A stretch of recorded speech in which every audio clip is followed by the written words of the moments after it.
Hey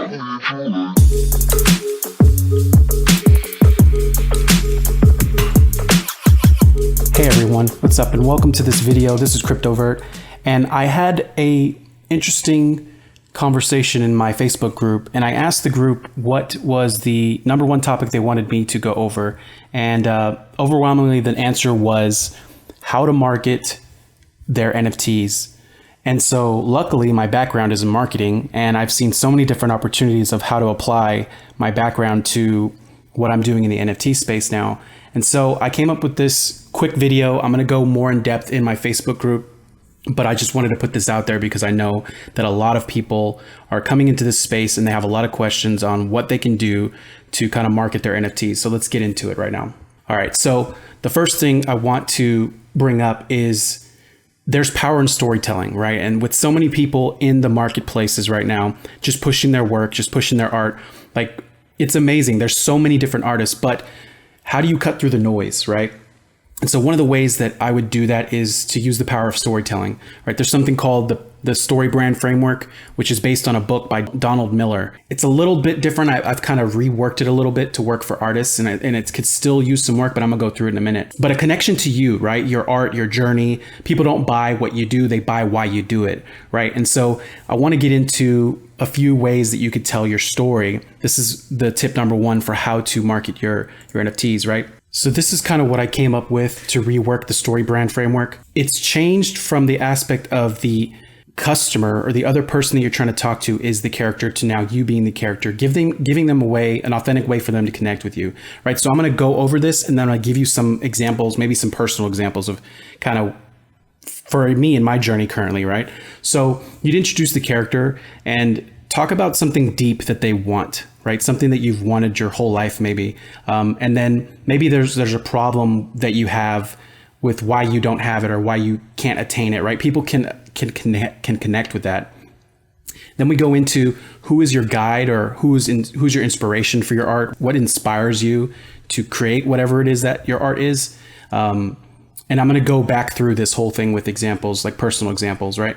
What did they actually inspire you to do, right? What was it that they got you to do? What's the first thing that happened to put you on that path, right? Then something people connect with is revealing a struggle, that made you take action, something authentic, right? People connect with authenticity.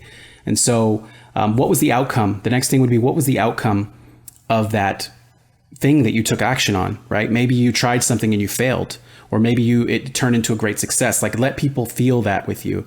And then talk about the character transformation that happened from the beginning of your journey to now to where you want to be. Like, these different parts of this framework don't have to happen all at once. Like, it could be broken down into different pieces, but this is just a framework. Also look at the story brand framework and how it's used in like movies and films, right? Like, I don't want to make this video super long and go super in depth, but if you want, you can join the Facebook group and I will work with people one-on-one more so, like going more in detail of this, right? But I just want to make you aware of some of the things that you could do, right? To go back over this with my example, right? Introduce my character. The character would be me, right? And so what do I want? Like who am I? Like, I've always felt, even from a young age, to be a creator. Like, I've always been a creator. Like from a little kid, like I'd look up at the stars and I realized like I want to create things. I was always creating something. And so that was something that I always wanted. But the problem was, like, a lot of times I didn't think I was good enough to have the things I wanted. I know a lot of people can relate to that. And so what was my guide? Who was my inspiration? This might sound cheesy and corny, but for me, like, when I look up at the stars, like, and see how big the universe is, like that awe, like moments of awe, like nature, the stars, the ocean, being on the beach, like that is an inspiration. Like, you can create whatever you want, And so what did that inspire me to do? Well, it always inspired me to create something, right? Whether it was when I first started in graphic design when I was younger, or web development, or marketing, or creating videos, videography, like it just inspired me to create things. So reveal a struggle that made you take action, right? Here's a personal one, right? For me to get back and do this YouTube channel and to start helping people with NFTs and with my knowledge of the crypto space and just teaching people, helping people to understand this. So a struggle for me is that me and my wife lost our jobs due to COVID last year. And right after that, she got hurt. She had a seizure and fell and broke her neck and back. And things have been really, really tough financially and just health wise and all that. And so that struggle led to us starting an apparel brand called Gorilla Vibes. And that didn't turn out so well. Like we made some money, but it was just between health and trying to cope with everything. It just became very hard to handle all of it. And so the outcome of that was that when I came across some influencers in the NFT space, they inspired me, right, to get back into this. And so the character transformation, like, let's go into that. The character transformation for me would be somebody who's tried something a bunch of different times and has failed a bunch of times, that's had some successes, to now knowing that you just got to keep trying and you got to keep going at it, right? So that's just a little bit of what you could say, like, but people can connect with that because it's real. That all that is real, all that is true, right? So let's move on. But this we can go deeper in for you personally or whatever in the Facebook group if you have any questions, right? Next, let's talk about this. Be specific in your ask, right? So we're gonna, what do I mean by that? I mean that when you ask people for something, right? Let's say you're sharing a link to something. Like if you're gonna share your link to your NFT art to your regular average people, right? It's like you're asking them to get married before you even smile at them and say hello, right? They're not gonna, first of all, they're not gonna go to this website. It doesn't happen in the non-crypto space, but you're gonna add and ask them to like figure out how to get MetaMask and get Ethereum in their wallet and figure out their, like you're asking for too much. So ask with something that's low friction, like follow me here, and then be specific about what they're gonna get, right? Follow me here for X thing. Right? Give them something, like give them a glimpse of your process, give them some kind of something for them to be incentivized to do the thing that you're asking, and make sure that you're asking for low friction things. Like your audience needs to be warmed up to you. You can't just put your stuff out there and say, hey, buy my stuff like that, especially non-NFT people, right? They don't understand this yet. So that's enough on that. Next, let's talk about a really big one, is to build a community, right? Or participate in one or do both. What do I mean by that? Like get on Clubhouse, right? Clubhouse is huge for NFT artists right now, where they connect, they share. There's artists supporting other artists. There's other people who are not artists. They're collectors and they're listening for new ideas.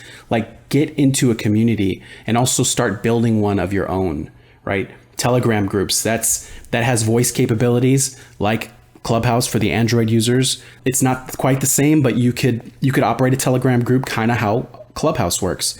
Discord groups is also very big in the crypto space, and Twitter. Twitter is full of early adopters. They live here, right? The people who are following the crypto movements, the cryptocurrencies, the NFTs, all the early adopters, they're all over Twitter. They're not as heavy.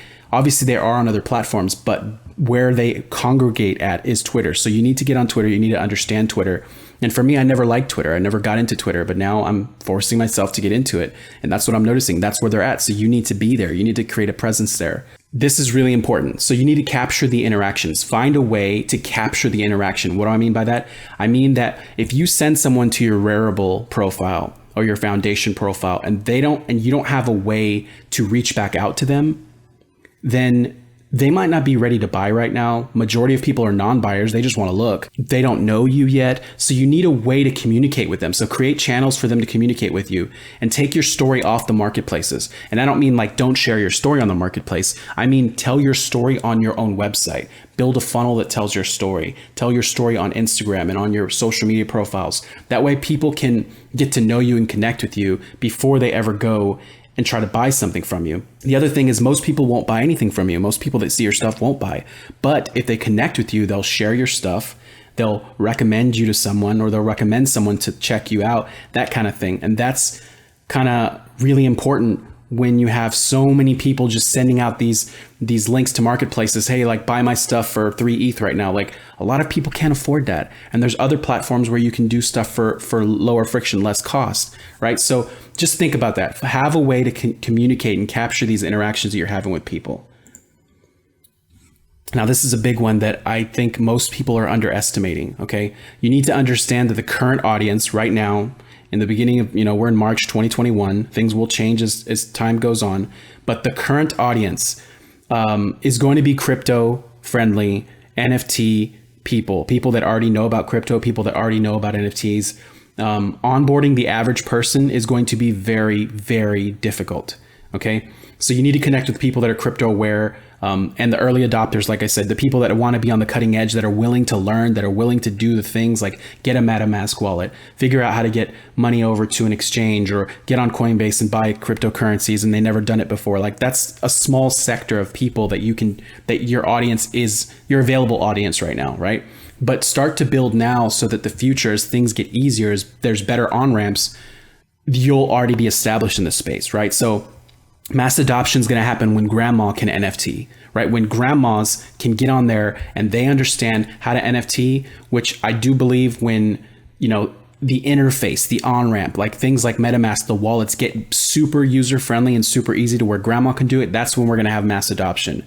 So just think about that you might be trying to market to your average, you might have a big audience already, but most of them are not in the crypto space. You're kind of struggling maybe to get traction with your NFTs or whatever, because you're talking to an audience that doesn't understand what you're doing. To get a regular audience to click on something and click through something is hard enough. Now asking them to set up MetaMask and do all this, like it's just too much for most people. So you need to be aware of who you're talking to and talk to them in the way that they understand, right? And just know that your audience is going to be a little bit more limited to these people that have already had some kind of exposure or willing to try something new.